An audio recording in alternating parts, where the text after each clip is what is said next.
What's up, everybody? Welcome to Blade Talk with Scab and Joe. Sit back, relax. We got a pretty good show here.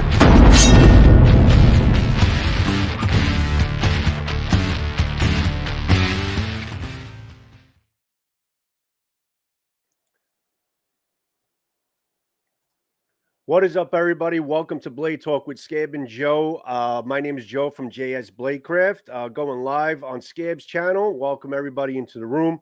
So this is my favorite type of Blade Talk because, you know, listen, it's always great to have the legends in the room, the Medfords, the Emersons and all that.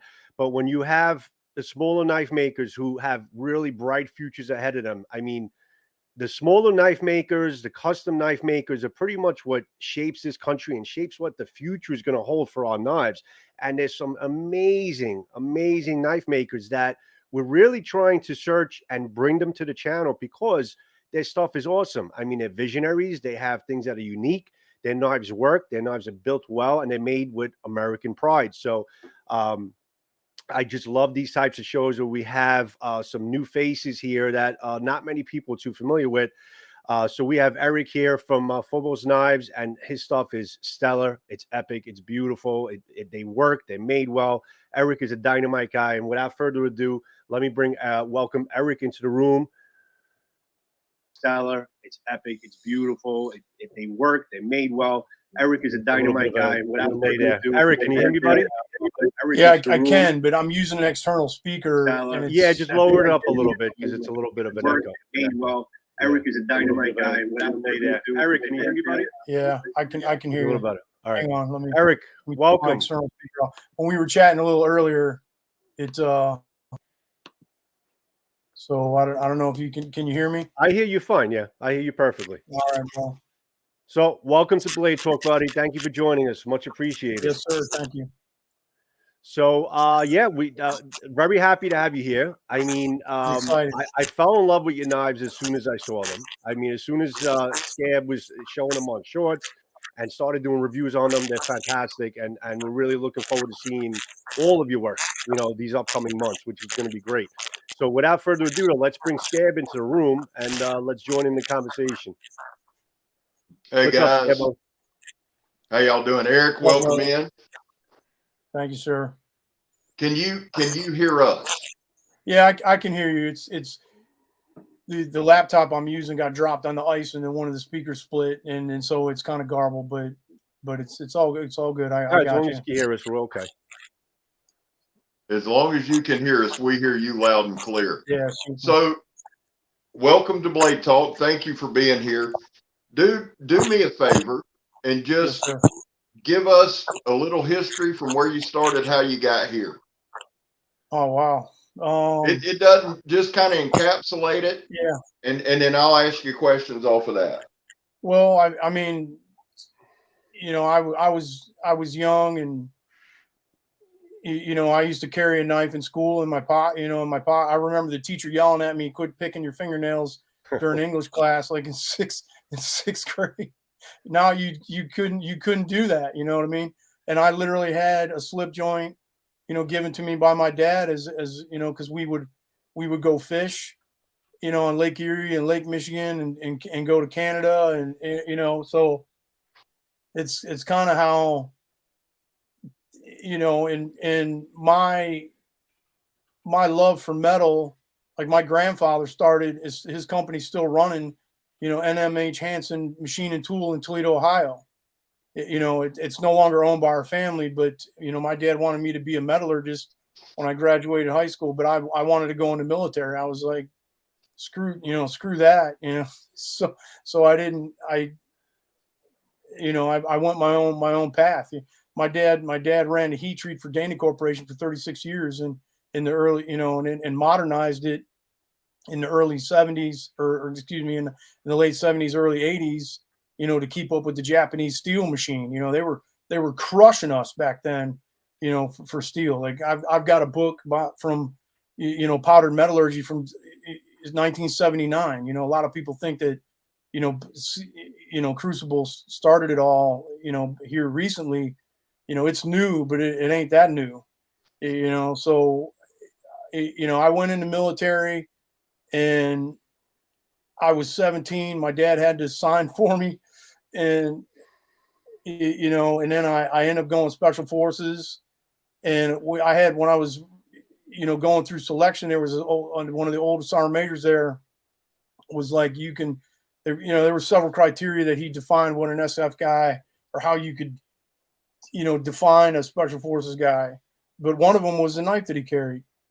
And there was, in our little group, there was a younger kid from Ranger Battalion he said, well, what kind of knife are you talking about, Sergeant Major? And he was just, he just shook his head, turned around, walked off. And it was,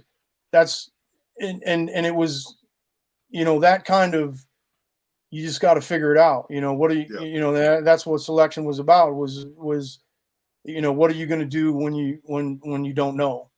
You know, that's what they wanted. They want to see you, you know, see you do. So like, that was a fish hook a triple hook that I swallowed, hook, line, and sinker. And I was on search for the baddest, you know. So we went overseas to the Middle East, you know, my first deployment.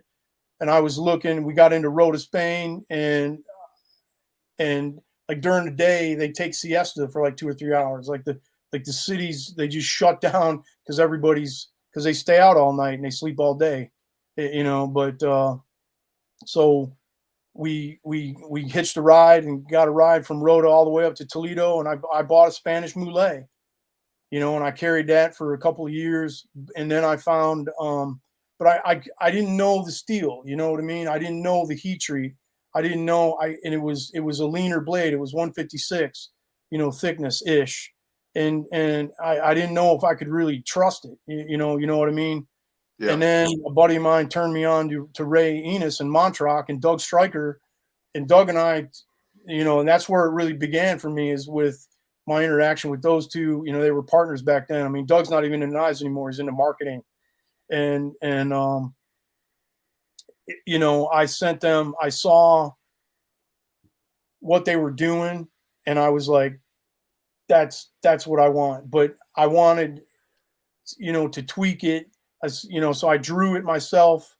I said, hey, you know, I called them on the phone. I said, hey, can you make me this? And they were like, yeah, sure. It's going to cost this much. I was like, measure a man, you know, I don't care. This is what I want. And so, and then just talking to them and learning from them, and you know, I end up making my own, a shorter, more concealable version, because a lot of stuff we did, you know, you were concealed, and or at least, you know, maybe we weren't supposed to be, but we were, you know. So once I made my own, and you know, I had some advice and where to get equipment, and you know, kind of how to do it, and just being in and around the steel world with my family, you know. And then guys came to me and said, bro, you know, can you make me one of those? And then they told 2 friends, and it was like, bro, you know. I was like, you know, they're like, bro, can, with this drawing, I was like, yeah, sure, you know, let's do it. The bros go far. One bro, and then they told 2 friends, you know, and it just kind of grew from there, you know. And then early on in my career, I got into the CT world. As you know, I was an original member of the A15 SIF, you know, the original 57 dudes. And all the flyaways and the stuff that you do. And there was a connection, you know. Later I moved on, and then you know, there's a connection with other agencies. And so you can't have a public face, right? You know what I'm saying? And then I did 22 years in the, you know, in the military proper, you know, 17 years in SF, or you know, 15 years at 5th Group. And then I did 7 years in several different projects working in SAD. You know, I was a ground branch medic, and, you know, GRS guy, and you know, did some other stuff. And once I retired, then it was like, you know, you're old, you're broke, you're beat up, you're tore up from the floor up, and you know, I got plates and pins, and scars, and and just it's just like, okay, and it's very difficult to translate what you do. So I went to work for Erik Prince, and and worked that realm, and had a buddy of mine that I went to the Q course with, who was now a director over there, with the agency, and got me a job, and the rest, the rest is history on that side. But once I got out and couldn't, wasn't physically capable of doing cool guy stuff, I had to make a living, and we did some security work for a while, a couple partners of mine, and then that dwindled out, and then it was like, okay, what am I going to do? And it was like, I have all these designs I made nice. So I started getting back into it, and it just became an official, a real, became a real thing. Real thing. You know what I mean? So, and that's it in a nutshell, Well, dude, that's one for everything. Thank you. That's heartfelt, sincere, man. and I appreciate you sharing that with us. I had no idea, and this is why. I mean, I figured with the name, right? But what I don't do a lot is I don't research. Yeah. It's all when I did this knife, and this is the Alaris, and we're going to talk about your knife. I want to try to get in your head a little bit. Yep. And then I knew early on we were going to try to get you on Blade Talk. Couple things with this knife. You reached out to me and you said thank you for not shitting on the design. Yep, I did. This is and it was kind of like, huh? Because to me, it's got a cool aesthetic, but this is one of the most functional knives I've ever used. And I mean, we talked a little bit about before the show, but we're talking about cooking, bushcraft, camping, self-defense. And one thing I noticed that you do on I've got 3 here. One thing I've noticed is this. Is that something you do on every knife? Well, it's some guys, I've had some feedback. It jams me in the ribs or what I'm saying, which is, I get it. I totally get it. But you at any moment may find yourself, I mean, literally, I've said this on other videos with Knife Shit Free and everything, but I mean it. You may find yourself in a knockdown, drag out fight for your life, and and you may not be able to just butcher a dude, right, or use control techniques or do whatever, or and if there's a handful of statistics out there, but the generalized statistics is, if you're going to knife fight, or if you're going to get into a knife fight, or if somebody's going to knife fight with you, they more than likely have a sharp knife. Yeah. If they're gonna push that agenda with you, they're more than likely going to have a sharp knife, and they're more than likely going to have at least a little bit of training. Yeah. So you get stabbed with a sharp knife, it takes 30 to 45 seconds for, if you watch it on video, all these these hundreds of thousands of videos that are on YouTube, 30 to 45 seconds before a guy even realizes he's been stabbed. Or you're cut almost 7 times before you realize you've been stabbed. Yeah. Right. So what the pommel does, because you have, there's 5 kinds of nerves. You have hot, you have cold, you have like touch you with the feather, touch you with a pin, and then a deep pressure nerve, which invokes a hormonal adrenaline epinephrine response within the body, the fight or flight response, where you shunt blood in your periphery and you open your central vascular system. That's what the fight or flight does, but that's what those nerves induce. Like you've seen people get kicked in the nuts and they puke. Yep. That's because they've hit. So those nerves are all throughout your body. So if or you've seen somebody crush a hand and they vomit, yep. The reason they vomit is because in your stomach, that's not part of your central, your vascular system.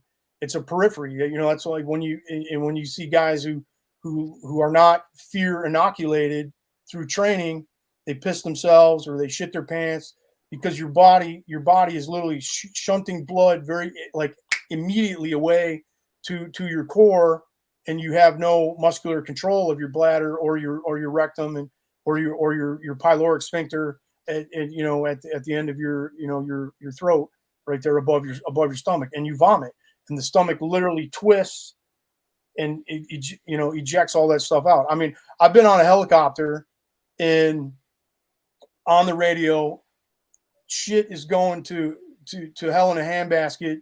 The miniguns and the gunner, I'm getting freaking goosebumps, and they're just laying the hate, and you're flying smack dab right into the middle of it, and you're like, what the fuck did I choose this job for? And so, and I puked on the floor of an aircraft, and guys in my assault cell are, they're like, and I just wiped my face. We unbuckled the cargo strap, and boom, we hit the ground, and off we were running. You know what I'm saying? So, yeah. And but you hit somebody with that pummel, and they are going to feel that pain immediately in their bone, whether it's their forehead, their teeth, their collarbone, their shoulder, their hip, wherever you hit them, they're going to know immediately that it'll wreck your day. Going on. It'll wreck your day. That's why I was hitting that. That's an oak pallet. And on the cacula, I'll do it with a little better close up. But that will absolutely ruin somebody's day. And here's the deal. So, and we've been at a cache site and had to break open Russian, where you dig it out of the ground, and Russian ammunition, and had to bust open the wood, because no one wanted to. So we, around the nails, we busted the ammo crates, and we're able to open the ammo, and then took the knife and then cut the Russian ammo crates open, because the fucking things didn't have the twisty things because they all get stolen. Yeah. Because every GI wants that little twisty thing to open the ammo can with. So yeah. You never know what you're going to have to use your knife for, and that's one of the reasons why I extend the pommel, or the extended tang, is its kind of official knife term. But it's a pommel, no doubt. It's a wig splitter. Well, that's exactly what it is. And the truth is, carrying with the dangler, I never caught it in my ribs, but I've got T-Rex arms, so it rode really, really well for me. Yep. And Joe, the guy who said that was about his Alaris, and it was, I was thinking it's on a dangler, and it's, we're not, that was his opinion, and that's fine. Yeah, I totally get it, and it's some not like leather. I love leather, but sometimes Kydex is a little easier to conceal, depending on. Well, it's really dependent on the blade. You know what I mean. Well, and here's the other side, Eric, that I like. Everything's rounded on the pommel. I like that. If you do, if you go for it, it doesn't cut you up. Yeah, MKB7. Ooh, I like that. And that's going to be. Yep, and there's the Tier 1 Mini. That's freaking gorgeous. Now that has that picture that has the EDC scales that are a little thinner that actually go on the mini. But like this design here, dude, that's dope. You could really choke up on that. That's a beautiful knife. Yeah, and it's and like we've got a 3D rendition. So that's the Tier 1 Mini. That's what that knife is. But that has the mini scales on it, the EDC scales. So they're a little thinner, and the reason I chose to do that, because if a lot of guys want to carry the mini as a neck knife, which you can do because it's super light, or you can carry it as an EDC blade, but they like the width, the 310 thickness, the full thickness of the Tier 1 or the which is the same thickness as the Tier 1 Mini. is 310. They like that the full feel that you have in the handle. Well, you can put those scales on that knife, so you can go thin, you can go light. It's all about ergonomics and versatility, and it just, to me, that makes sense. It's more expensive, and I'm not, because a lot of guys say, well, I want to keep my Gen 2 Mini, and I want to get the Mini. Well, you can still put your Gen 2 scales, your full thickness scales from your Gen 2 Mini on your Mini. And you're coming out, JR just commented, that's what I was asking you about before the show. So there's the other one's coming, right? Yes, correct. Well, I don't want to say anything I'm not supposed to. I just no, it's all good. It's all good, brother. I'll just say, hey, I can't, because there are a couple designs, like I've already, spoke to you a little bit. We're doing some stuff. Possibly we've had some good video meetings and with a fairly larger client about doing a collab for their for them, and I'm really excited about it. It took me about 4 days to get the design pumped out, and we're just waiting on their feedback to see if the client likes, like, fuck. I think what they're gonna say is, yeah, you know what I'm saying.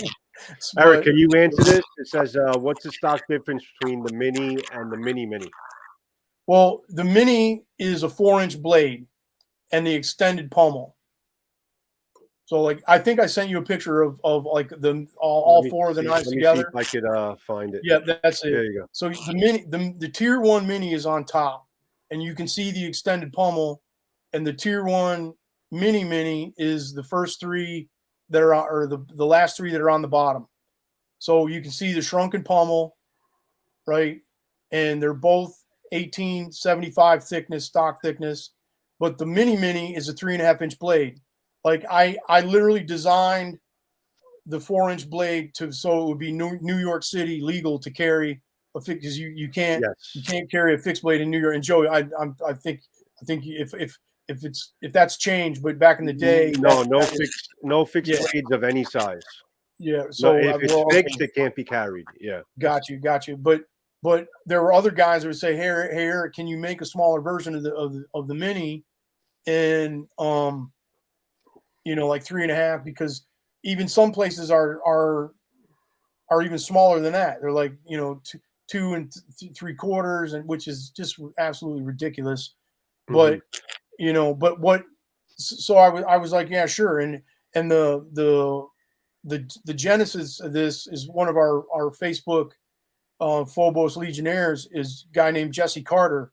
He sent me a drawing, kind of rough, and he was like, could you do a Mini like this? And I was like, sure. And then there it is. And so some guys were asking about the aesthetics, or the reason that the for the blade cutout, the triangular cutout. And that's really just because the tangs were cut out. Yeah, there's the 200 plus designs. Nice. And all on the right is all the folder designs. But I put that in there to move the balance point a little bit more forward, so the blade would feel more handle heavy. Yeah, I don't know. That's a huge JPEG. Yeah, I'm trying to kind of enlarge it so you can see all the sections. It's a lot of knives, yeah, like the combatives, and like you were, like Joe, you were asking me earlier, how do I define my knives? Yeah, I don't. I literally like I sleep in the office. No shit. Not always, but most nights. Like right here. Hang on just a second. Right there's my bed. I don't know if you can see it or not. Because my wife's like, Erik Hansen, if you open that computer, I swear to God, I'm gonna shoot you.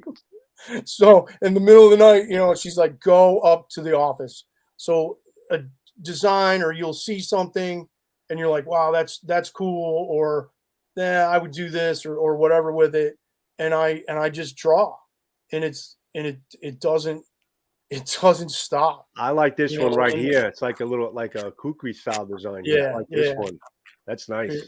Right. Well, like I have a cookery. Here, you know, can I go off frame? Yeah, of Yeah. course Here, you let can. me grab it off the wall. Go right ahead, buddy. Like I got a spear, an African spear that I got from Eritrea, you know, northern or southern Sudan. But we were in Eritrea, and I got a cookery. Hang on, just a second.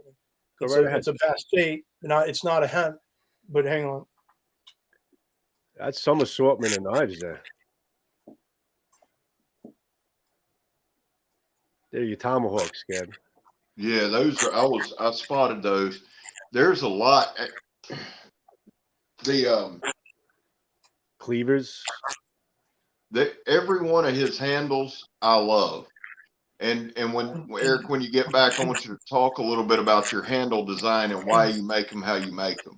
They're all Yeah, relatively curved and just hugging the hand. I can see that's pretty much the constant with all of your handles. So here is I got this cookery in Haiti from a Nepalese Gurkha Sar Major. So I'll bring this back. Let me get you on screen. I don't know if you can see That the whole didn't thing or not, but it's like over 3/8 inch thick. It's Oh, like yeah. 0.4 inches, right? It's got the bone, you know, the elephant bone handles. You know, it's got brass and obsidian inlay in it. And this guy is the story that he told is I had hooked up their Gurkhas. Emmy, please put the kibosh on Ollie. So the Sar Major, I had hooked a bunch of his soldiers up in Haiti, like all these Nepalese guys with uniforms and you know, glasses, you know, eyeglasses, and you know, it's what you do as an SF guy. You go native with the indigenous, the guys that you're working with, and they were in Guanamith, we were in Limbay, and Chris Bell, one of the original CAG dudes, Desert One guy, he was like, you know, Eric, can you get this and can you get some stuff for my? I was like, sure, you know, and I knew Sergeant Major Bell from scuba school, you know, back when I was like 24 years old as a young SF guy, and you know, here we were in Haiti a few years later. But so this apparently he got this from his father, who his grandfather had made, who had been in World War II as a Gurkha, and I saw the photos. And his granddad made this cookery, and his dad was in Vietnam, and here he was, a Gurkha now in Haiti, and he had no sons. He had all daughters. Wow. And so he had no one to give this knife to. And because I gave all these guys uniforms and boot, you know, these little Nepalese midget dudes who were just mean. A bunch of little fucking pit bulls, man. but they were awesome, and so he ended up giving me this knife. You know, he called me his son, and I was just like, I forever humble. You know, That's awesome, man. yeah. This is so at the bottom is the Alaris. Yep. The Cacula, the Tier 1 BC is the third from the bottom. Yep, that's the tier. That's just getting ready to come out. And then the MKB7. Now, I wanted to do the MKB7 first, but we got the CPM, we got the steel for the mini and the mini. We got that stuff like 10 days ago. That one I like. I like this. The 8 or 9. the 7. A little over a week ago, we got the steel. And then hopefully the end of the year, if we can maintain the production, which I don't know. You know, we're you know, with my Parkinson's and the, you know, where we're at and the shop we're using, you know, we'll see if we can get there, but I'm gonna try, but we'll see. So I hope that answered your question. You know, maybe I told you I was going to go off on a tangent. That's No, okay. absolutely. That's what Do your we thing. do. That's what we do here, man. Hey, real quick though, I wanted to tell you, my grandfather served in North Africa and Italy, and he served with some Gurkha units in Italy. Yep. And he passed when I was 17. But I asked him one time, I knew what to ask, what not, even as a kid. I said, Granddaddy, who was the toughest guys he said, Gurkhas. Yeah. I said, well, you didn't let me finish. He said, Gurkhas. And my grandfather granddaddy in World War II was 6'5", 230 pounds. So he was a monster, but he said, son, I'm going to tell you two things. He said, Gurkhas never sleep and they smile all the time. Yeah. And if they ever quit smiling, you're fucked. Yeah. But they were just great. really, They were really great impressed too. with their overall. I had a blast with them. If my history is, if I'm remembering it right, I think your granddad was probably in Algeria. Yes. Yeah. So, you know, and I've been all over that continent. I mean, I've literally operated in half the countries of Africa. And we picked up some bad dudes and you know, all good stuff, you know. Like I've got some other knives like from Timbuktu, you know. You hear you hear the name Timbuktu and you're like, it's a mythical city, and then one day you get a chance to roll through there. Have you been through there? Spend some time there, so you know. But dude, that's crazy. So you've been to Timbuktu? I have been, yeah, right. That's awesome. Yeah, no, yeah. So I mean, I got an Iraq from the Gulf War. I got a Iraqi AK-47 bayonet. I got my grandfather's World War I German. It's not the knuckle trench knife; it's the other smaller trench knife. I've got the knife from Timbuktu. I've one from Afghanistan. I think not Kurdistan, but Kazakhstan, up in the mountains with those guys. That's some rugged terrain there, and then all the potato vodka they drink. But yeah, I don't have a collection like Ernie does, but I got a few mementos, you know. So, and Joe, I didn't know you were into swords. I got two Odachis sitting, you know, right over here. So, well, that's my main bag is the long blade. Yeah, absolutely. Yeah, Joe's all about swords. Yeah, I love swords. Yeah. So tell us this: when is the Tier 1 BC dropping? In DLT and Vega, I mean, they'll figure that stuff out themselves.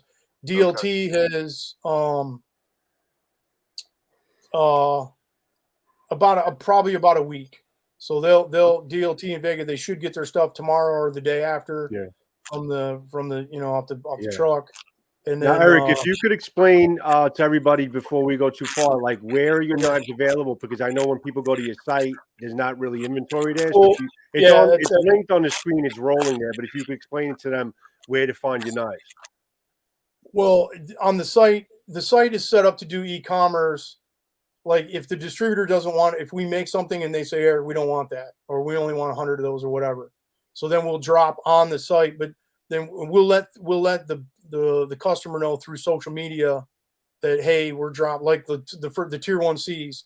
The first batch dropped on our website and we sold out in like the first night. Wow. You know, some guys sell out in 5 minutes. We sold out the first night. And the second batch sold out in I think it's like 3 or 4 days. And then the third batch went out to the dealers and they were gone in like 8 weeks. You know, 6 or 8 weeks out to the general, you know, the general public. But very rare, because we sell through a distributorship and they sell to dealers. You know, we'll put the dealers that actually want to be on the website, we'll put them on the where to buy page, and then there's a couple that have approached us because of the social media, the knives that we put out to you guys that said, hey, we want to be on the web page. So we're in the process of updating that now. But if it's not on, if you can't find it to be sold, then you got to go to a dealer. That's just where it's at. Okay. So that's at least how we're doing it now.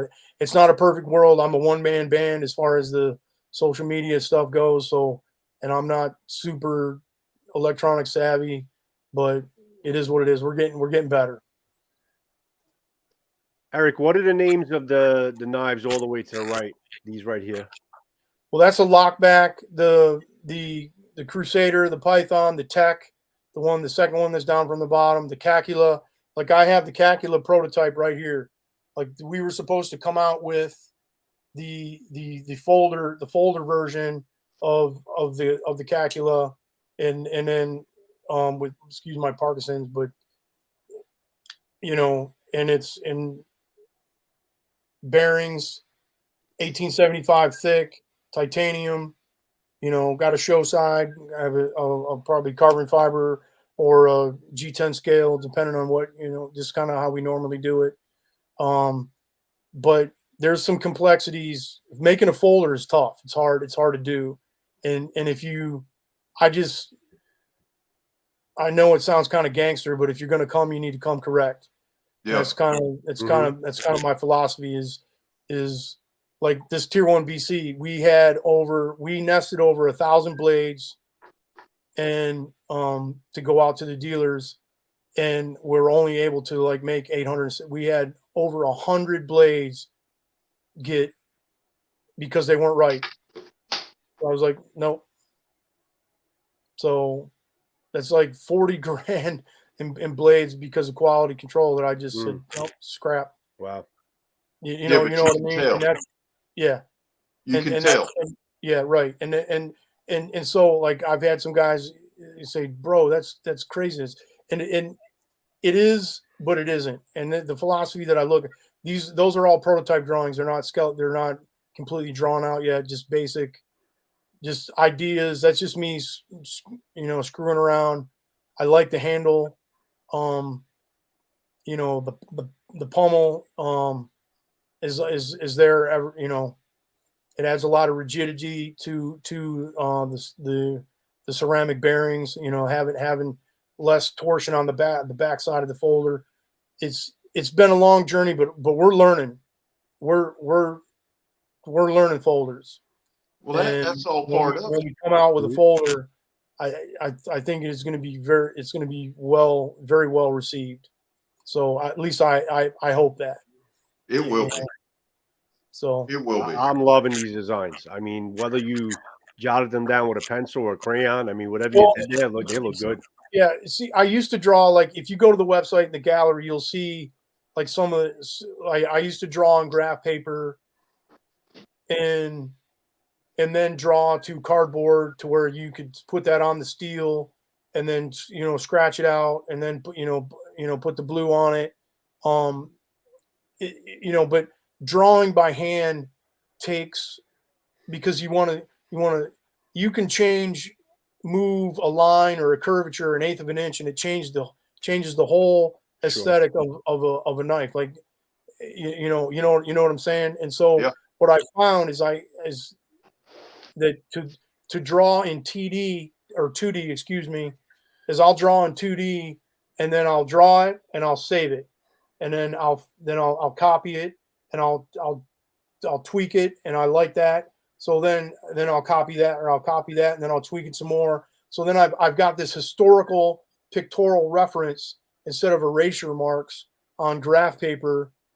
I've erased so much to graph paper that I had to start completely over, and it's just a complete waste of time. This drawing on digital with a digital design program in 2D has changed the game for me. Absolutely changed the game, because I can sort of have an idea in my head of what I want to do, or somebody will say, "Hey, Erik, can you do this?" I'm like, "Well, what are you trying to? What are you verbally?" "Well, I can't draw." And I was like, "Okay, well, describe it." And then I'll just go from there. And then, just like the client that we're sending these renditions to, they gave me some verbal specs, and I drew it up, and I think I really, they're going to shit their pants, you know, because it came out really, really good.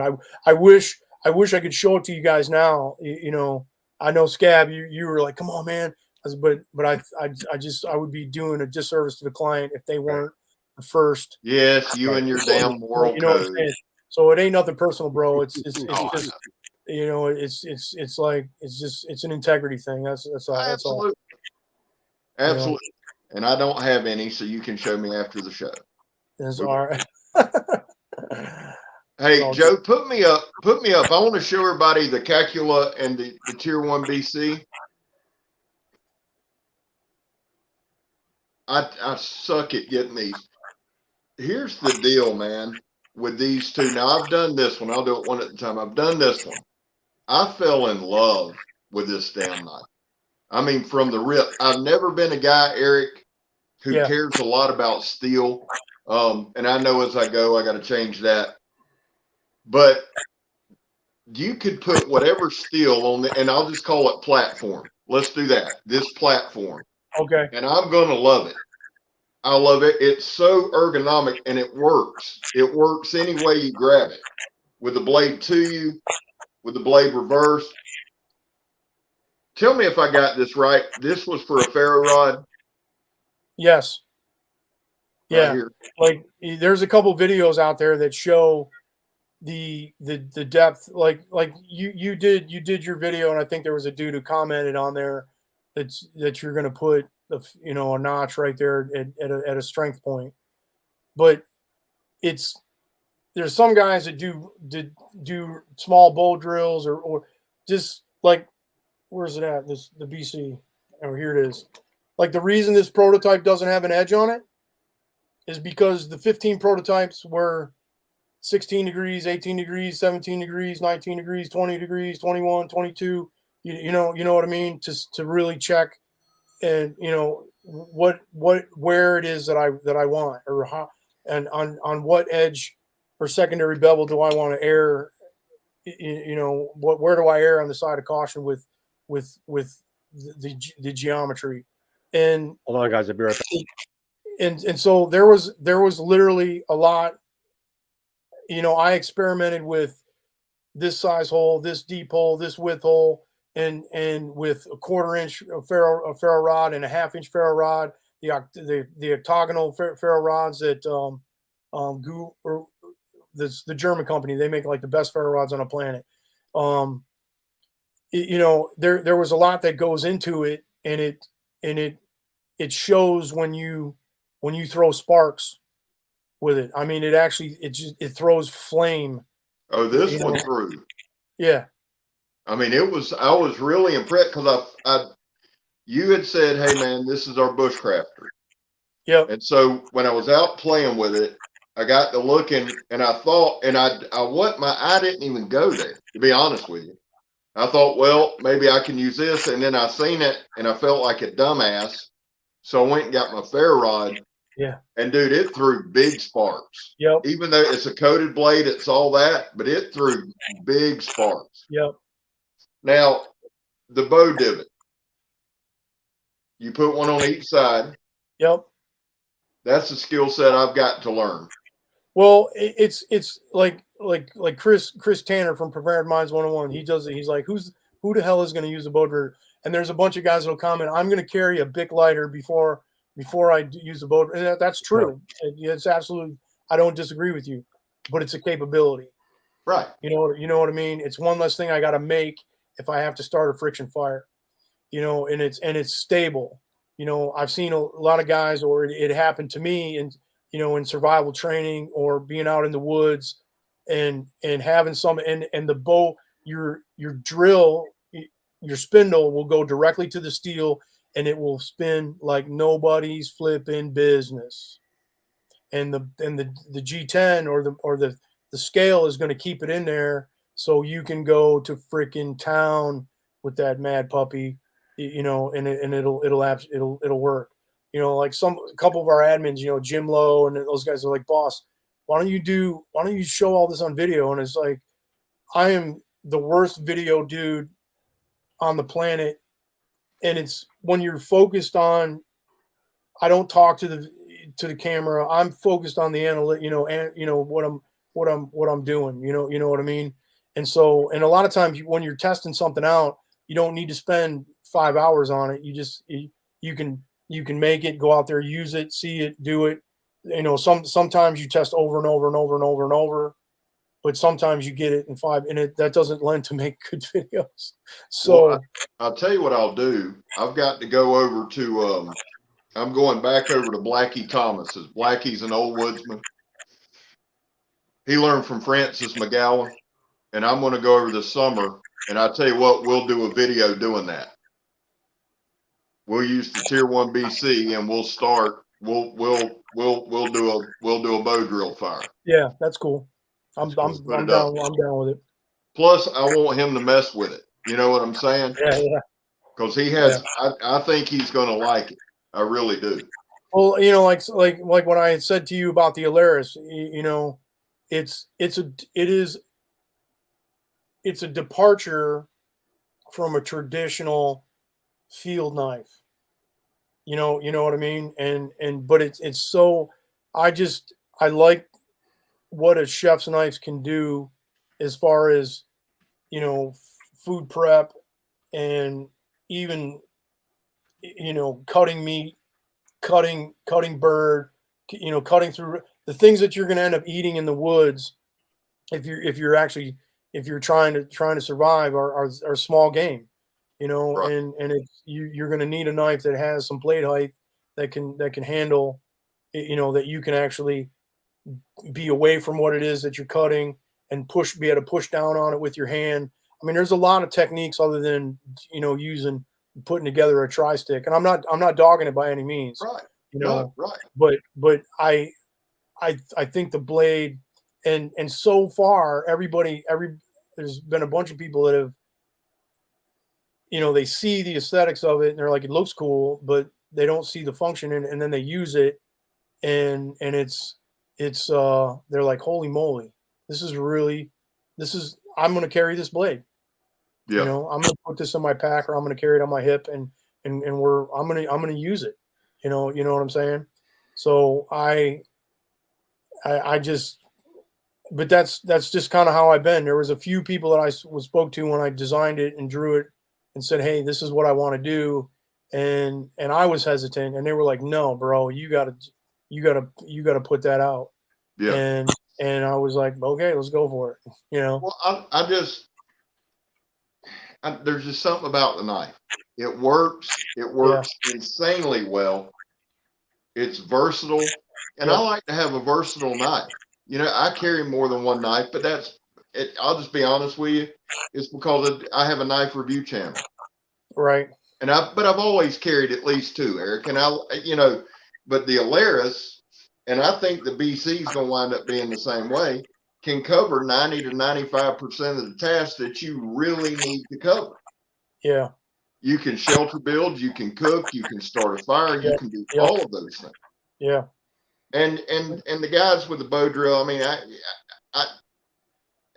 if you never use it, I like the option of the bow drill. Right. It's like carrying a handgun. Sometimes, but most people go their entire life carrying a handgun. They're never going to use it. Yeah.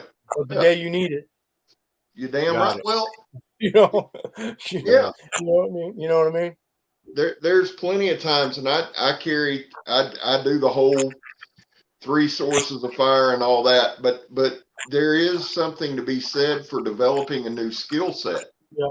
And I think that the more arrows you have in your quiver, the better off you are. Yeah. It only makes sense. And it doesn't take away from the knife in any way. Doesn't affect it. Like even Jason Toon was like, I thought I was like, okay, that's in the middle of the handle, jackwagon. To listen to him, he's like, what are you doing? He said, then I put the knife in my hand. I was like, holy shit, you can't even feel it. I've had one customer say my finger goes in the middle of it and it hurts. I was like, okay. And he asked me, can you make me a set of Alaris scales with no bow drill divot in it, and I'll just put it on with the 2 screws. I said it's going to take some time, because making scales, it's hundreds of dollars to set up all the jigs and on the machines and do, and it's it's time, it's money, and to make 7 sets of scales in one go is not. I mean, you work with metal, dude. You get it. And that's not a ding on the customer. They just don't. They're not. They just don't know. It's ignorance is bliss. So. Well, I mean, it doesn't. I like the addition, and I think the reference you were talking about was the hole in the cacula. With the proper heat treat, it's not going to matter. No. And what the hell? I get a little. And I have to back up sometimes because of using knives every day, right? And then like using knives for work and using knives for the channel. You begin to see, listen, there's certain things you're never in your life going to do with it. So there's certain things that if you're nitpicking, if you don't like something for an aesthetic, say that, right? Right. But to me, I like the whole setup of the cacula, the cuckoo. Yeah. I love the whole thing, and I love the leather sheath. I love the whole setup. I really do. Now, are these micarta scales or these G10? There's both. What you're looking at right there, I think is that's the that's my micarta. But we use both G10 and like for the black, like the black scales. I like the feel of micarta. Yep, but that's G10. Yep. Because are micarta. Correct, and that's micarta. Yeah. So I'll use micarta and G10. Now that's an EDC blade. Like philosophically, where I'm at with EDC is if you sharpen that knife and you don't cut a box with it, you use your slip joint or your small little folder that's in your little case folder that's in your pocket. But that is terrifyingly sharp, and it doesn't come out until the day you need it. Where you need to be able to cut through somebody's winter coat or cut, or and end their life, because you're trying to defend yourself. And that's what this knife is. That's what that knife is. But everybody who's doing reviews on it is doing bushcraft, which is fine, but that is an EDC self-defense blade. Cool. I'll have to come up with something that the hard thing about, like when we do with, like if I use it for bushcraft, then I'm going to approach it from checking the heat treat, the sharpness and all that. But I also like to do different things like the stabbing, the slashing, and try to get a feel for it, because this is a really, really good feeling knife in hand. Well, when you were stabbing, even with the BC handle and the cacula handle are the same handle. They're identical. Right. Except the BC has a bow drill hole in it. Right. They are exactly the same handle. And that's where I think if it isn't broke, don't fix it. I find the ergonomics are important. Like you were stabbing the dog snot out of it, and your hand didn't slip forward onto the blade. No, never. You could literally punch that thing into the side of a 55-gallon drum, and you're not going to worry, about sliding forward and cutting your hand. And a lot of guys see the jimping, and they're like, the way we melt it down is, I don't wear gloves. So some people think that you have to, and that's fine, but I don't wear gloves. No. Well, and right here you have jimping. Here's this choil. That's what we'll call it. But you have jimping in that choil. Yeah. Yep. So when it locks, I'm locked. Well, again, that's some guys like a statement like Matt Martin, and I'm not dropping name, but he's the dude. The dude is, and he's in his own place. Really, really good dude. He's like, if you design a knife handle correctly, you don't need jimping, and that's not an incorrect statement. He's right, but if you do the jimping correctly and you're in that knockdown, I mean, you're literally fighting, you're throwing and slashing as hard as you absolutely can. That knife is not going to go anywhere.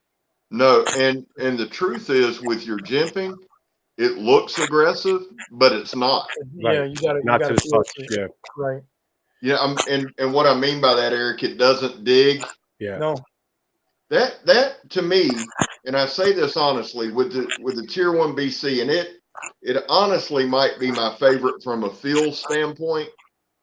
But the thing about it that kind of struck me was I can strike a fair rod, but everything's rounded. Everything. So everything's comfortable. There's no, even if I come down here, Three finger to do grip. anything, that pommel's not digging, it's not cutting, it's Oh. not doing, you know what I'm saying? That to me, I love that. I got beat up dead hands, but I can get a good grip. We've got jimping here, down from the pommel. Yep. Jimping here, generous. Jimping in that I like the jimping in the slot. That's just very well thought out for the end Yeah. user. I mean, you guys are thinking about the end user, and, Yeah. and you don't find that a lot. Sometimes they're just going for the styling, having something styled pretty nice, and they're not really thinking about how comfortable or how versatile And that hand handle's fatigue. going to be. Yep. Yeah, and that's a good thing that you guys are doing there. Yeah, Now, exactly. what steel is on that knife? On the Tier 1 BC is Magna Cut. It's Magna Cut. Okay. Yeah, I mean, if like the Tier 1C, the full size Tier 1 is in 3V. Now I've got several design or several cycles, or this is our fourth heat treat in 3. I think we have our 3V down.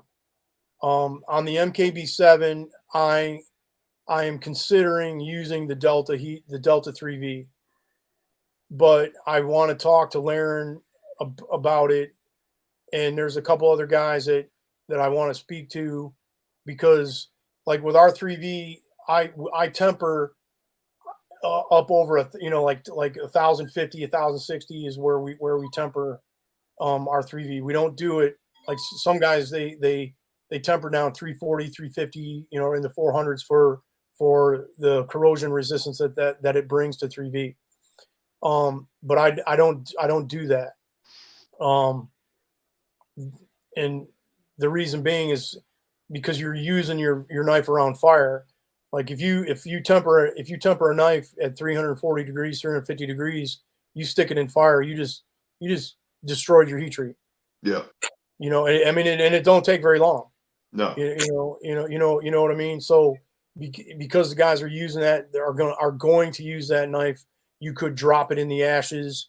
You could, there's all kinds of ways where, oops, you say, well, I would never stick my knife in the fire anyway. Okay. You know how many times I can't say I've done it a bunch, but it's happened. You know how many times I've seen guys do it? It's happened.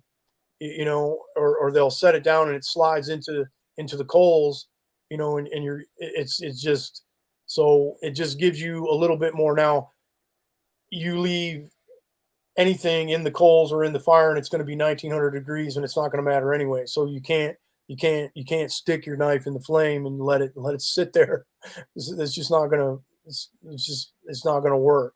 Right. But again, it's just one more capability, one more step to get you that little bit, in case you need it. And that's basically that's special operations thought process, PACE, primary, alternate, contingency, in your emergency plan or your tertiary plan, what are you going to do? PL shit goes to hell. What are you going to do? Right. So it's just having things that are functional all the way around and can do more than one thing is what you want to carry. That just lightens up your rucksack, and I mean that literally, Answer me this. We just got a question. Yep. What is the difference between 3V and Delta 3V? Well, it's the heat treat. That's a whole video in and of itself, but you can Google Delta 3V, and it's what they'll do is they'll put the Delta symbol around it and it'll say 3V, and they usually put that on. It's a certain kind of heat treat, and it's supposed to make your 3V even tougher. But there's some debate out there that a normal heat treat or the regular, you heat treat 3V your way, and it's still tough as woodpecker lips. It's Right. like you say, it's harder than a brickbat. But Delta, and that's why there's a couple of guys out there that have gotten away from Delta 3V because they're losing edge retention. And what I like about our, tempering the way that we do, it doesn't snap. We don't snap it back. We cryogenically stabilize, and sometimes we'll cryo temper depending on the type of steel. Instead of 350 degrees below zero, you're only going to 150 degrees. But our edge retention, like one of the guys out of Germany just did a video with his Alaris and got almost 1,000 cuts, like 960 cuts out of jute rope. Where most knives you'll do a cut test like that and they're getting 300 some. Yeah. So I think we're doing something right. Just like our S35VN, do I think S35VN gets a bad rap for being chippy and being snappy? No. If you do S35VN wrong, it's gonna be a chippy. You're gonna have chipping out your knife, depending on what you're doing. But the reason I use it on the calculator, the EDC blade, is because you can sharpen S35VN to you can get it ridiculous, terrifyingly sharp, and that's what you want out of an EDC blade. You want to be able to cut something or someone or whatever it may be, and cut it effectively and efficiently and get your work done and be able to survive and move on. Was that S35? Calcula's in. Say again? That's what the calcula's in. Is S35VN, yes, correct. Okay. And I love that. Yes, correct. Okay. Now, let me ask you this. Where did you get the idea for your pamphlets that you put in the boxes? With all that information? Yep. I just thought it was information that people needed to know. No, it's great. I love it. I never even really gave it much thought. Like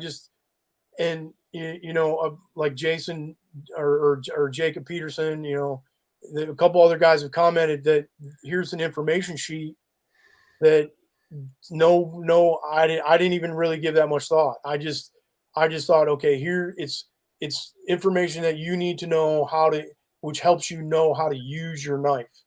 That's at least that's how I see it. Yeah. You're getting the edge bevel information. You're getting the primary bevel. You're getting, is it convex? Is it tangential? Here's your 3V. Here's your, that's all information that I think, now the average military guy that is out there. I mean, when I was in my early days, I carried a Gerber Gator. Yeah. Before I went SF, the rubber handle folder, because that's what they sold at the PX. So I didn't know what steel was. I didn't care. I could sharpen it. And that's true for most folks. They don't really care. They just want it to be sharp. And when it's not sharp anymore, they'll just get a new knife. Eric, I got a couple of questions for you. Somebody had said if you're doing any more runs on the BKB 9. The plan was to do the MKB7 and a small run of MKB9s, but our Blue Ridge distributor has they've said no. And because they drive the train somewhat, I can't, and I only have so much capacity with where we're at. There's only so many knives that we can make. You know what I mean? I gotta wait for steel. I mean, the good thing is where we're at right now is we're buying our own steel. We're not waiting. We're not beholden to, hey, I want to make this knife at this thickness with this, and then you call Niagara and you're like, hey, well, we're out of that. Yeah. And you're like, fuck, now. So now I've got to change the knife or to a different design or whatever to continue to roll, so what we're doing now is we're doing our own batches of steel with Niagara, and planning with them 6 months out. So that gives you a lot of freedom. Say again? That gives you a lot of freedom. Yeah, it allows us to come up with a plan and stick to the plan. But we're still, I mean, there's things that we OEM. We're doing our own leather now. That was a journey where I had to switch over to Kydex because our leather guys could not keep up. That was just a shit show. And so, like even here's the Cacula contour sheath with a removable dangler. Here's the leather. Here's the leather for the Alaris contour sheath. With its own leather dangler. And just like the magnets we were using were 44 pounds. They could hold 44-pound magnets. I went with a larger magnet, and now it's holding 79 pounds. So where's my mini? With my Black Bear Custom Kydex alligator sheath.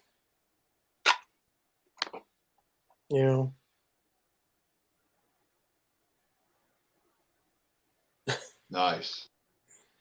That's impressive.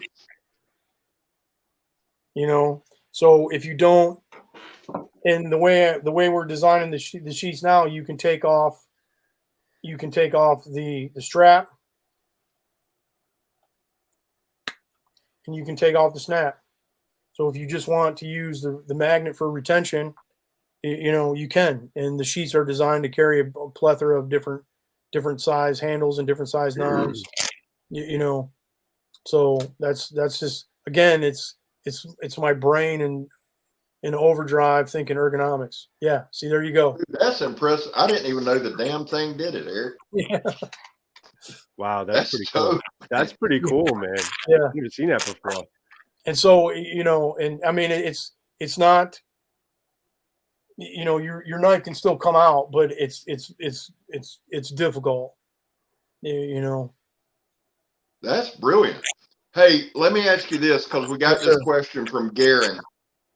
He actually lives about 20 minutes from me.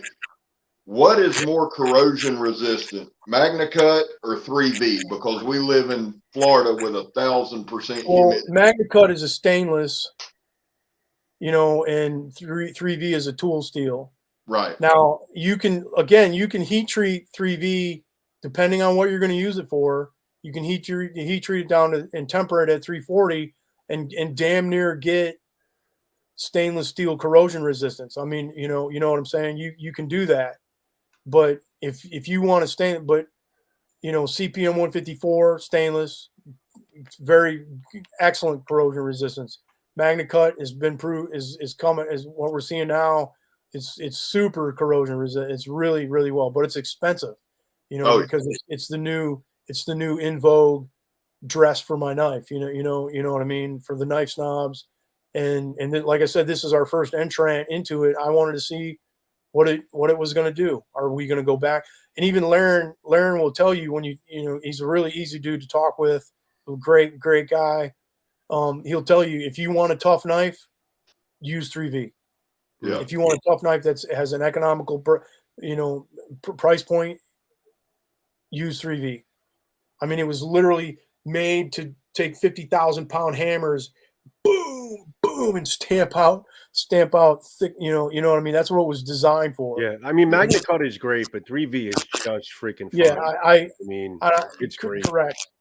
But I'll tell you what, I'm really liking MagnaCut so far with the way that we with the prototypes and with what you guys are doing on video. The customer, the proof is in the pudding, and the pudding is being gobbled up. You know what I mean? So everything, the hype out there about it is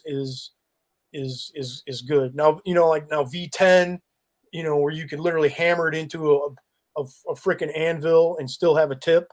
Hmm. No, you wouldn't snap it over, but but your knife is going to be $1,500. Yeah.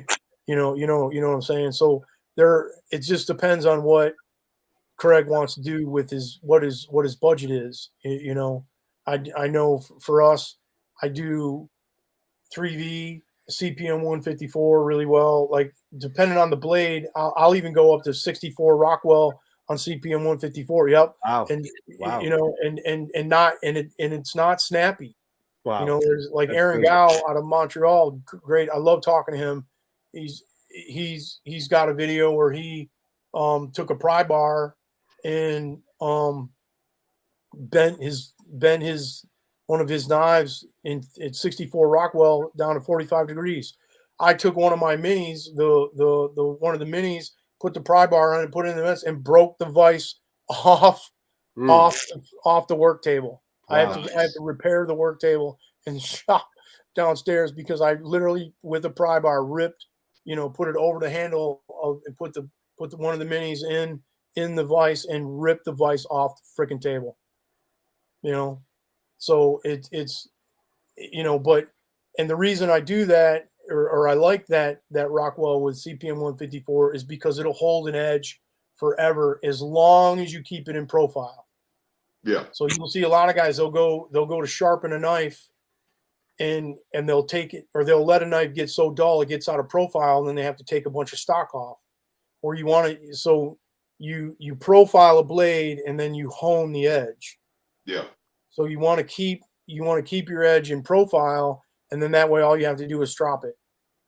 There's a couple of our customers that they've had their mini for 3 years and never sharpened it, just dropped it, and it's still, they'll PM me a video or DM me a video, and it's like, and it's hair popping, sharp. So it's there's a range of, it depends on the steel and it depends on the task, and your geometry, right? So when we first came out with our Gen 2 minis, I had to recall all the blades because we screwed up. It was, but I'm learning, you know what I'm saying? Just like those 100 blades of MagnaCut, and my first idea was, let's cut them into something else and make a smaller knife out of, it's something to salvage them because there's a lot of money, but it's already heat treated. So you just tear up tooling. It would just be more, it just chuck them in the bin. Yeah. You know what I mean? But that's why, some people, I say this and sometimes I get strange looks. Like I'll make our fixed blades to folder tolerances. And what I mean by that is I don't like a proud, the tang to be proud on the scale. Yeah. Where some companies they shrink the size of the scale down, so they when they're cutting scales they can go longer, deeper into the tooling and save a little bit of money. And not that that's a bad thing, but I don't like the way that feels. Yeah. I like everything to match, just like a folder. If it doesn't match up on a folder, you're going to have this crickety thing that doesn't want to open. It doesn't want to close. You know what I'm saying? Sure. And that's why, our handles literally, like your Gen 1 mini handle will fit on your Gen 3 mini. Okay. So that you just keep Gen them 2, consistent across just the like board. this mini right here is the original. This is the original mini. The original mini. And these are Gen 2 scales that were made like 3 years later. I love that knife. Wow. You know what I mean? Yeah. And like I was telling Tim Jones, of Tobacco Road, Adventures, I was, the original Gen 2 mini, I gave away to a customer, and then he's like, bro, why? It's like, that's because that's going to get handed down from customer to customer to customer, and it's that knife was made for somebody. It wasn't made for me I got a mini, you know what I mean? So, like Guns and Gadgets, like, Jared, here is his, hang on, let me break it out.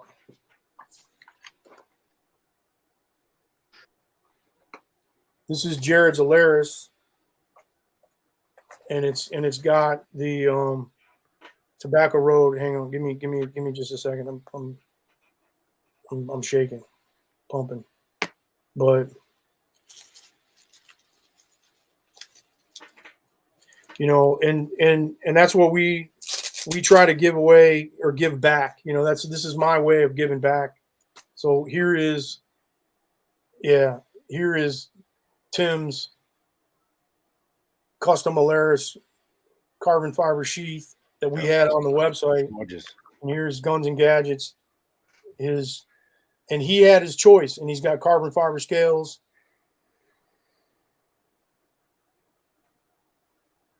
He had his choice of a Tier 1 BC, a Cacula, or the Alaris, and he chose the Alaris. He's like, dude, food prep. I was like, somebody gets it. You're the man.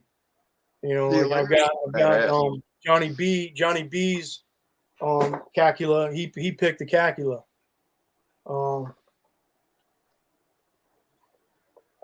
His and Tim did a sheet for him. And I'm not plugging Tim, I'm just showing it to you. And it's a $200 sheet that we're doing for for customers to give back. And we give back every knife. Every drop we do, we'll give away knives. Here's Johnny B's, from the Utah, Johnny Appalachia from YouTube. That's his OD green with red scales. That's his Cacula. So I try to, like Ernie was saying the other night, or if it wasn't for the customer, I wouldn't be here. You know what I mean? And for that, I'm eternally, grateful. One of my business partners when we were working for doing security, he said, I just want to make things or do things that make people smile. And it's something that really resonated. I was like, that's exactly how I think. I just want to make something that makes someone smile. And if it can help you, or save your life or whatever someday, then, good on you. But, so it's just, the customer is the reason why I do what I do, And I mean, even now with Parkinson's and everything else, can I stand in front of a machine that's got 15,000 RPMs going? No, that's kind of problematic. I mean, you've been in the shop, you know what I mean? It's like, so now it's just,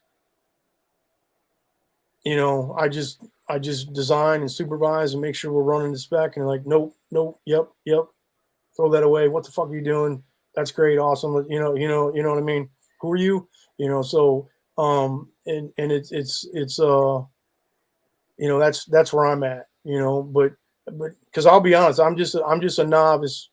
I'm just a novice knife maker. Like I only made, custom knives for guys in the special operations community, for a few years. And I think literally for civilians out there, I have 18 customs. That's it. In the civilian world, I have 18 customs. And guys in the special ops community, they don't advertise. Right. They can't. Yeah, but that's a good group to get your core stuff from. Right. Yeah. Like what did Ernie say? Ernie say he was working for those dudes for like a couple years. Yeah. Before even know, underwater fucking crayon maker, what I mean? Underwater welder, so, and that's really the truth. And I can't, there's only a handful of pictures of guys with their knives that I've made, which is cool. But, now we're here, here we are putting a face on it and getting out there to the public. And it's just been, it's just been a long journey and a cool journey, and I'm super happy where we're at. The future. Some things are uncertain, but filtering through all the minutia of life, it's like there's a light at the end of the tunnel. Listen, in order to have a future, you have to start somewhere, and I think you got a pretty good start in terms of what you're sharing, your designs. I want to show you this knife because I'm really loving this knife you have on screen here. Can you tell us a little about it? I'm loving the design of it. Yeah, that started. If you, I think it's like the second row. That's the Argali. It's a bigger picture. That started as a fixie with the bushcraft, or not the bushcraft, but the BC or the B size handle, the boot size handle, because this I like when you have, as I'm in a draw cut, I have the rounded belly up front for fine pointy tasks. But if I want to push cut through something, I've got a flat, and then there's the ergonomics of that flipper. So, but that's the blade geometry on the bottom that's what it's really for. Go back one, Joe. And you were doing some of that with getting through the steel belted stuff in your video, Scab, where you're push cutting and then you're slicing, because the true measure of being able to go straight through something is the true measure of sharp. Yeah. And that's why I like using the recurve, because if I can, and we've all done it, we've all sharpened a knife, and you could have it at an angle and slice through, and it cuts. It's like, oh man, this is great. And then you try to push cut through it, and it won't even cut. It's like, how does that, you know what I mean? So the true measure of sharp is through a push cut, and that's what this design is for, is to be able to,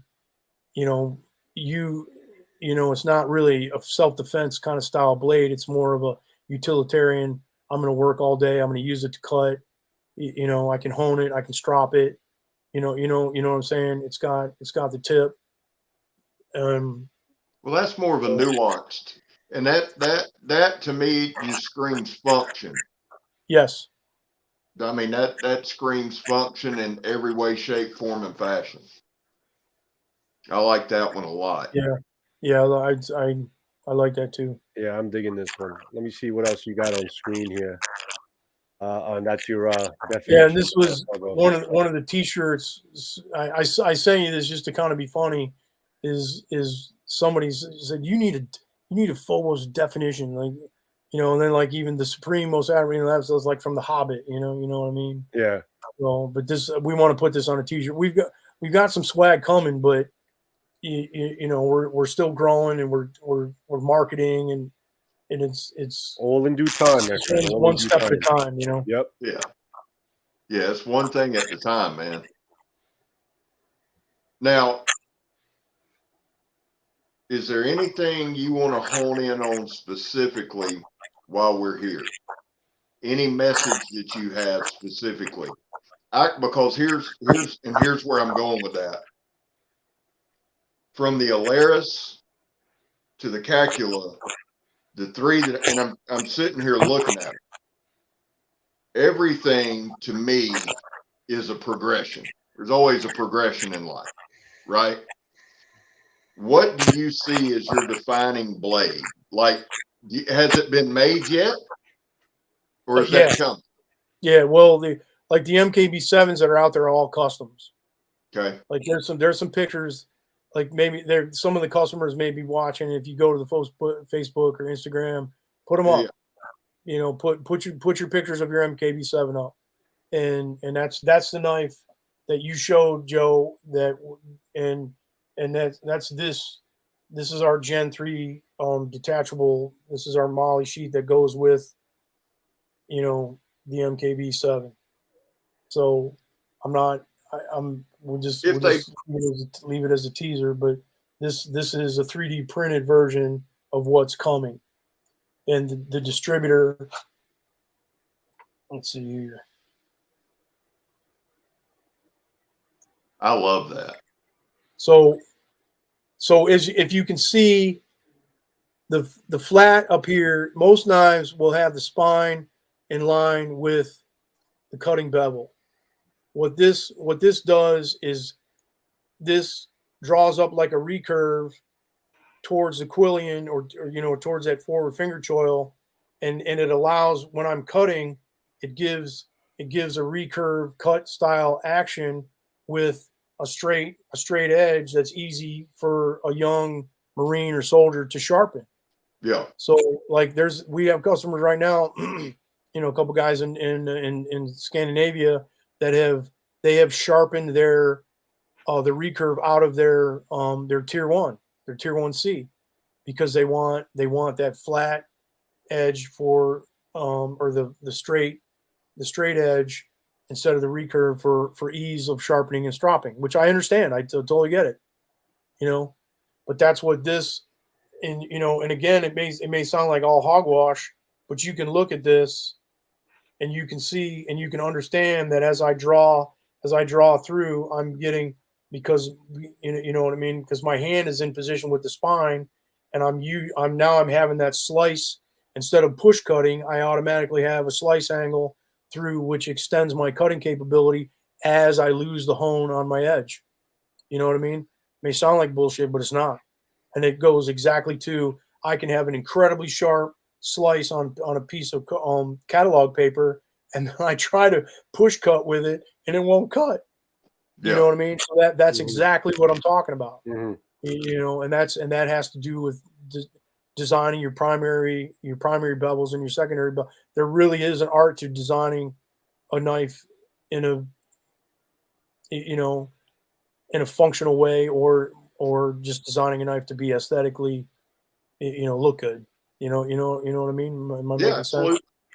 And so that's, and the Persian swedge on the MKB7 is long. The reason I use, I've seen some real swords in the UAE, in Dubai, and the Persian swedge allows for flex in the blade without snapping or cracking, actually, the curve thickness of a blade. So now the Persian swedge allows my blade to literally bend and flex without cracking, my cutting edge. Makes sense.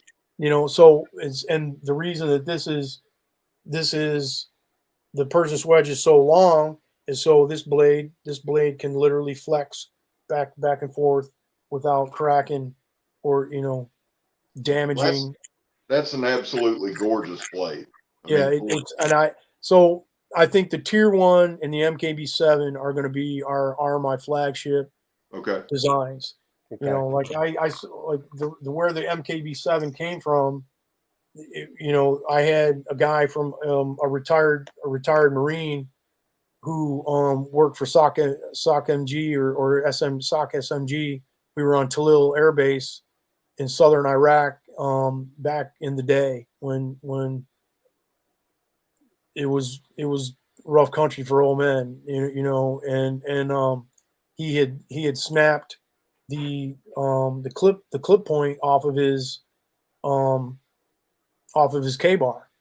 And one of the guys knew me, was an SF guy that worked with him. Is like, hey, bro, down the other side of the quad is a dude named Erik who works, who's doing some stuff, and he does blades, and go hook up with him. And so I was like, well, we can do this.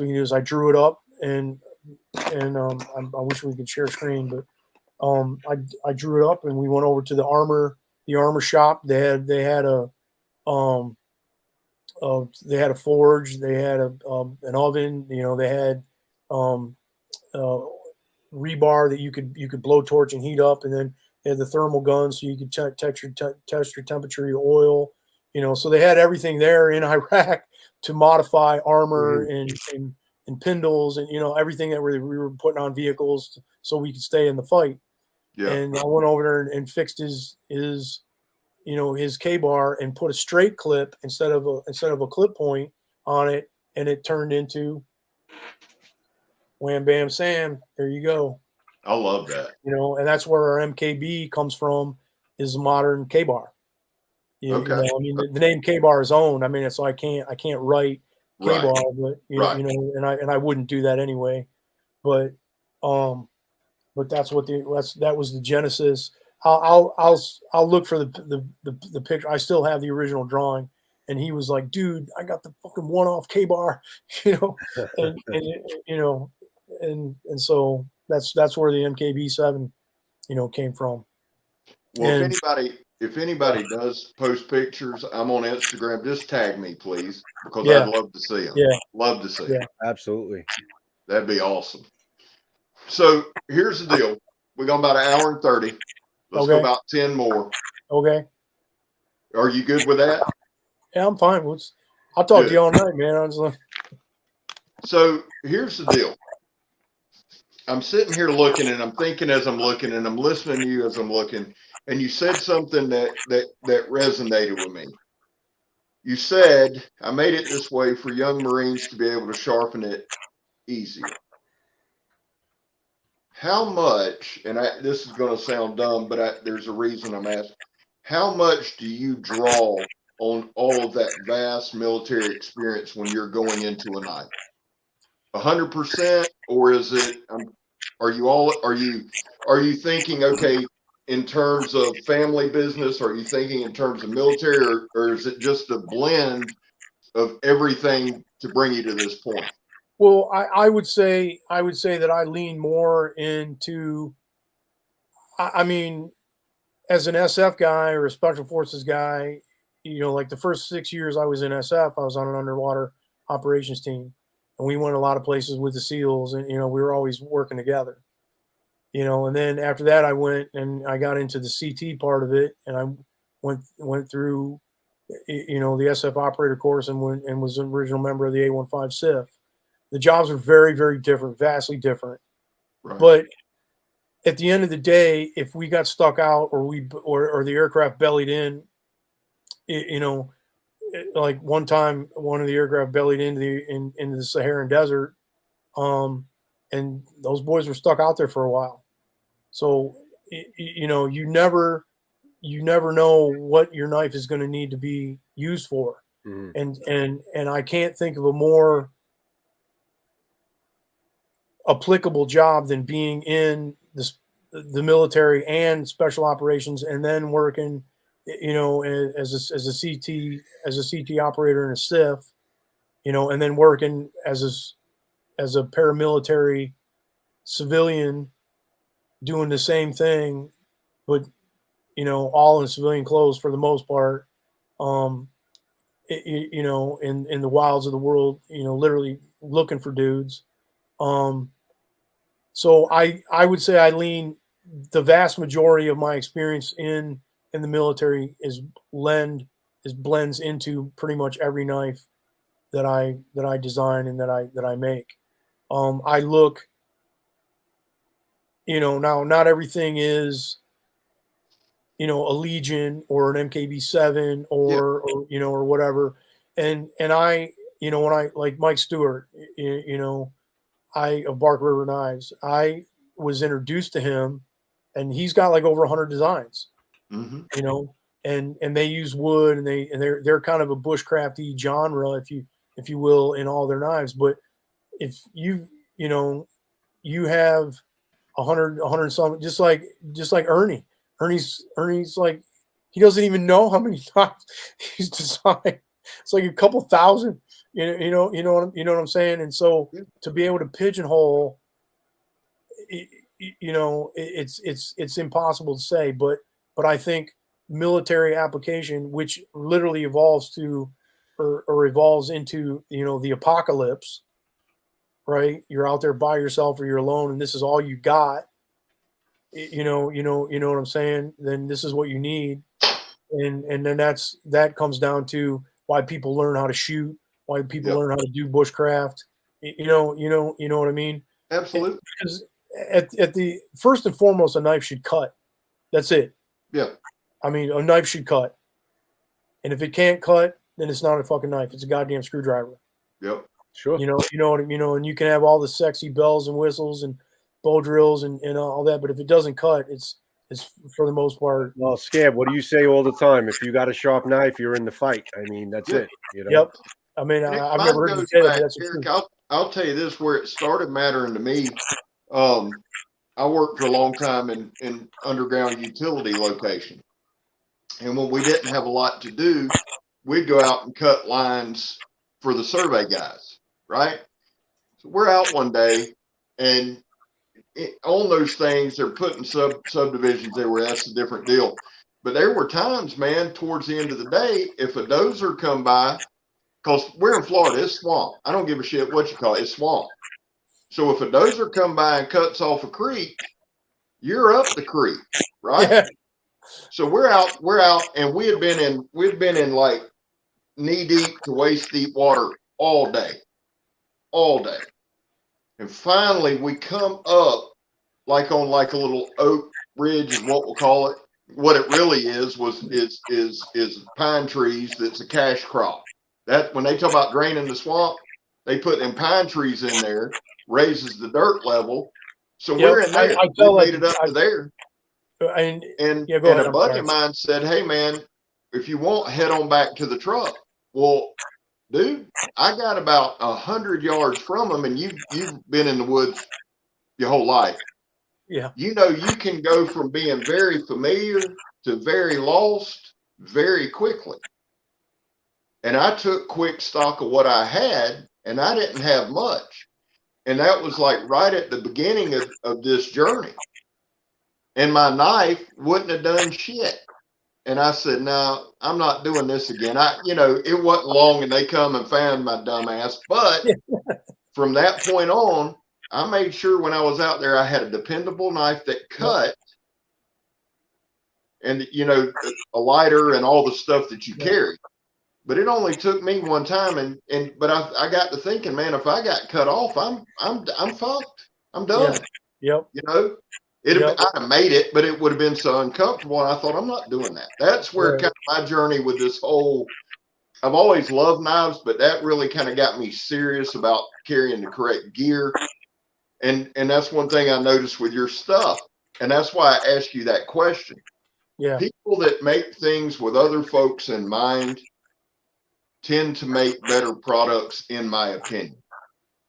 You're making knives with other people's lives in mind. Yeah. And making a solid product. That I'll talk around my elbow to get to my ass, but that was the whole point I was making. So I love the path you're on.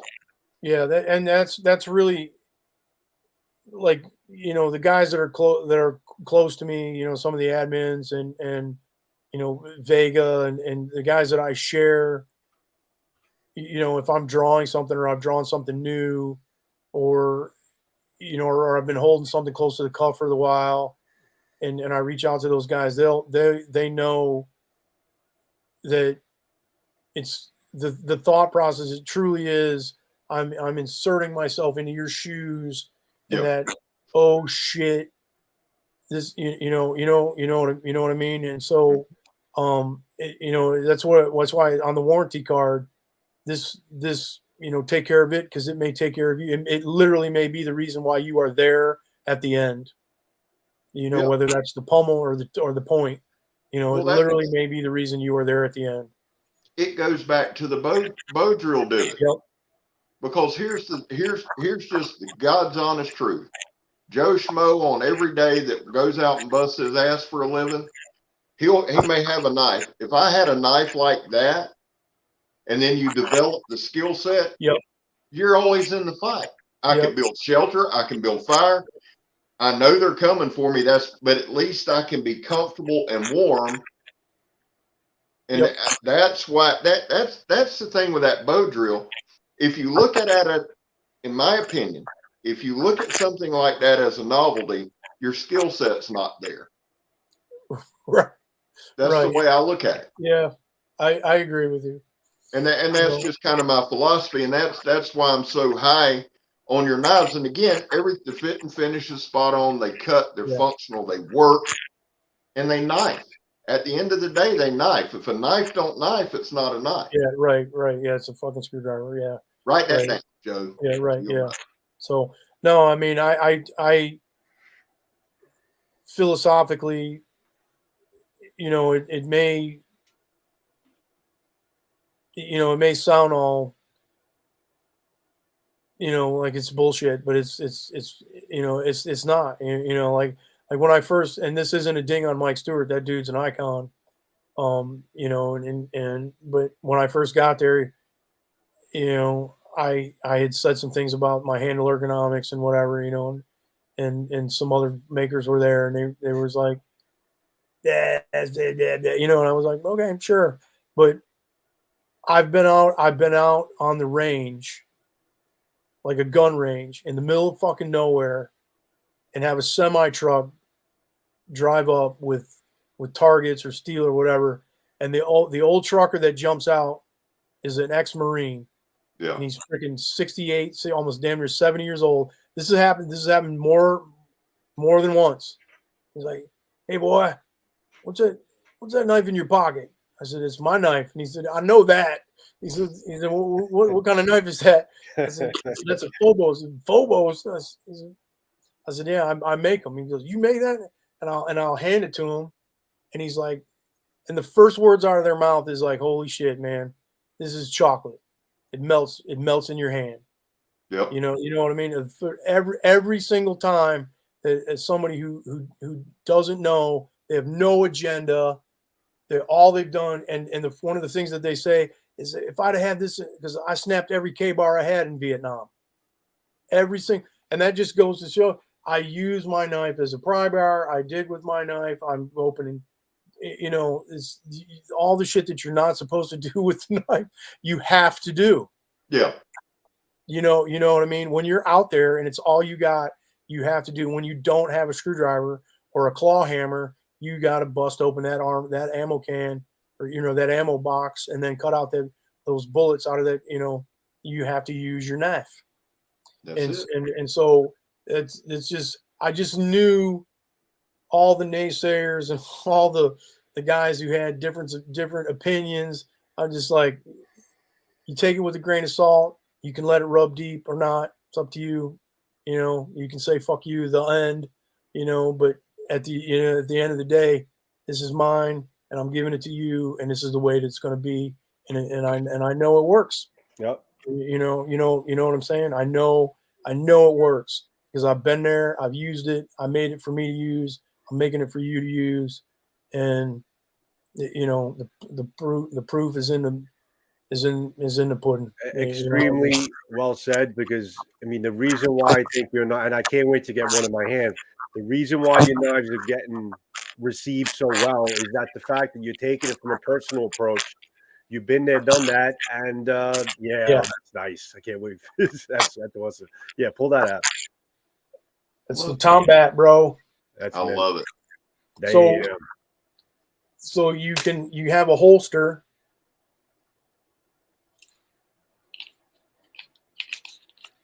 So you have a holster that's MOLLE compatible, and then you have a sheath.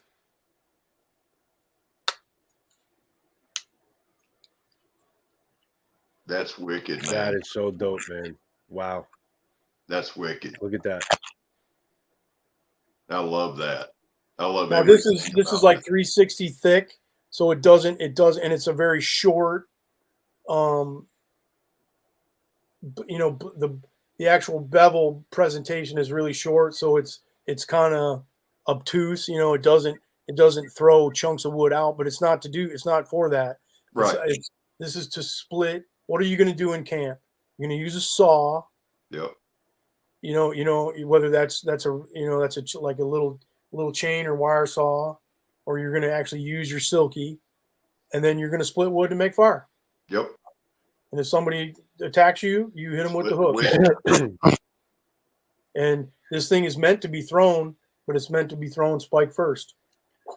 I think Garen had asked me earlier in the chat, which one of your knives would I take for a zombie apocalypse, and I think I just saw it. I think I just saw the combat. I think I just saw the piece that I would take. Yeah, absolutely. that thing is an absolute monster. That thing is solid. Wow. That's badass, man. Yeah. And let's see. This is A2.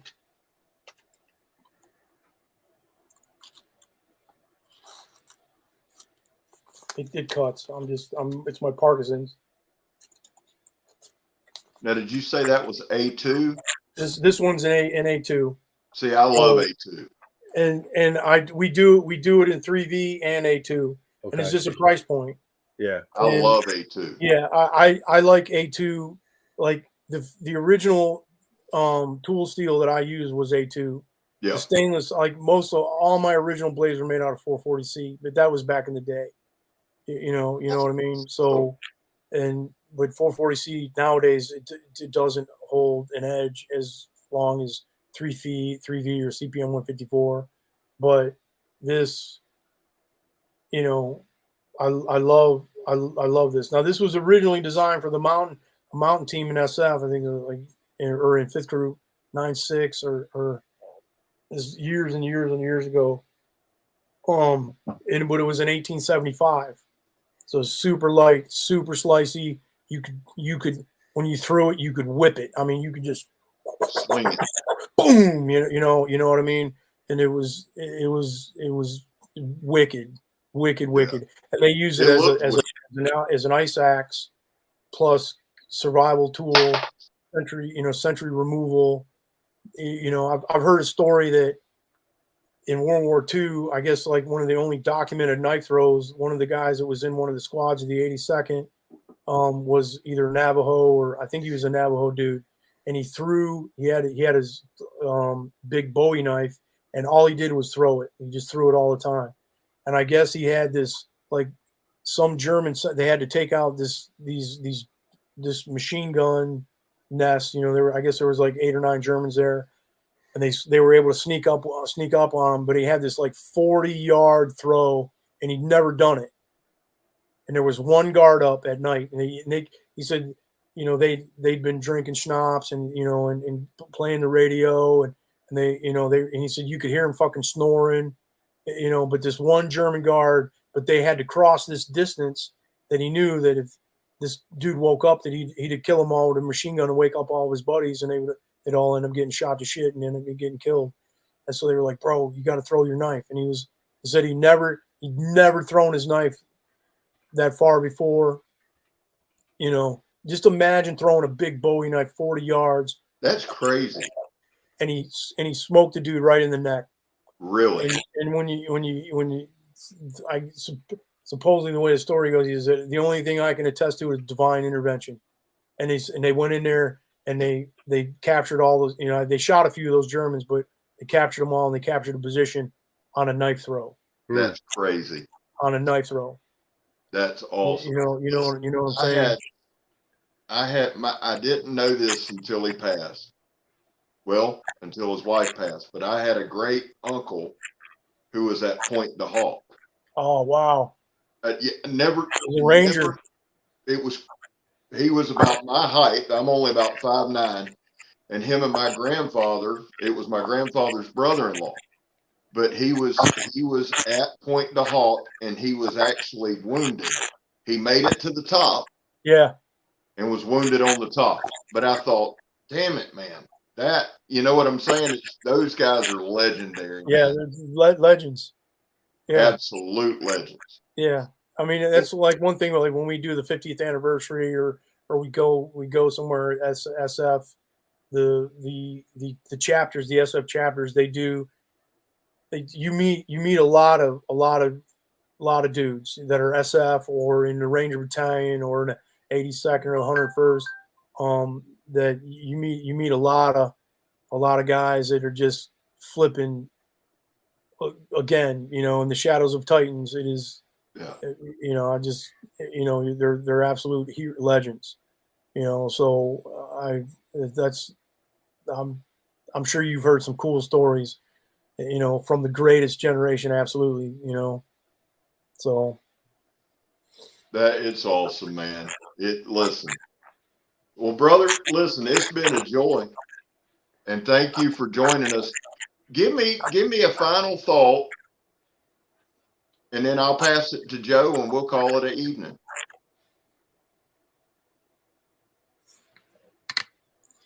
we make knives that you're going to use every single day. And for, for those who are running the edge every single night, Fobos, thanks for having me on, guys. I really, really appreciate it. And, to the customer, I love you all. And to the military, strength and honor. Amen. Joseph? Fantastic, Erik. It was a pleasure to meet you. Pleasure to see your work. Very impressed at like your work ethic, how you're taking your personal approach and your personal experiences and putting them in the designs of the knives, and you're thinking about the end user, and that's what makes your product look great. And I'm thrilled to see what the future holds for you. From what I've seen on the designs that you have on paper there, you got some good stuff in the works. And yeah, I'm being one person here, I'm excited to see what you got coming. And thanks, guys. Thank you for being Erik. We'll definitely do this again as you do releases and stuff Absolutely. like that. I'm We'll down. meet up I'm again. down. And guys, everyone in the chat room that's actually still here, we appreciate you guys being here. Thanks for all the comments. Thanks for all the support. And that's it. Much love and respect, each and every one of you. Have a great night, and we'll see you on the next Blade Talk. And once again, thank you, Erik. Appreciate it. Erik, hang out, Erik. Yeah. Love you guys. Have a good night, guys. Peace out.